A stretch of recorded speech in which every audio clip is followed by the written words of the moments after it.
வணக்கம். தினத்தரணி செய்திகள். நெல்லை மாவட்டம் வண்ணார்பேட்டை எஃப்எக்ஸ் இன்ஜினியரிங் கல்லூரியில் வைத்து முன்னாள் குடியரசுத் தலைவர் ஏபிஜே அப்துல் கலாமின் நினைவஞ்சலி அனுசரிக்கப்பட்டது. நிகழ்ச்சியில் கல்லூரி முதல்வர், நிர்வாக பொது மேலாளர், கல்லூரி பேராசிரியர்கள் மற்றும் மாணவர்கள் கலந்து கொண்டனர்.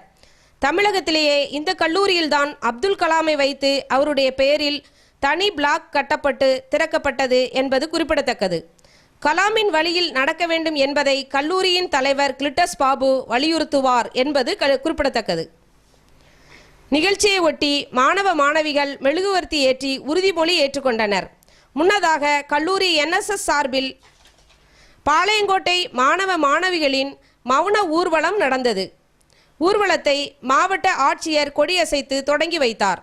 அப்துல் கலாம் நினைவு குறித்து எஃப்எக்ஸ் கல்லூரி மாணவிகள் கூறியதாவது: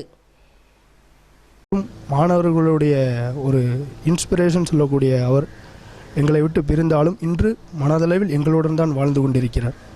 அப்துல் கலாம் அவர்களோட மறைந்த தினத்தை முன்னிட்டு இன்றைக்கி 2வது வருடமாக நாங்கள் நினைவஞ்சலி VOC மைதானத்திலேருந்து அப்படியே கண்டக்ட் பண்ணி வந்தோம். அவரோட வழியில் நாங்கள் இன்னும் நடப்போம். டாக்டர் ஏபிஜே அப்துல் கலாமோட நினைவு நாள். அவர் என்னதான் இந்த உலகத்தை விட்டு போனாலும் அவர் இந்த உலகத்தில் இருக்கிற மாதிரி நாங்கள் நினச்சி அவரோட புகழ் எல்லாத்தையும் நாங்கள் நிலைநாட்டுவோம்.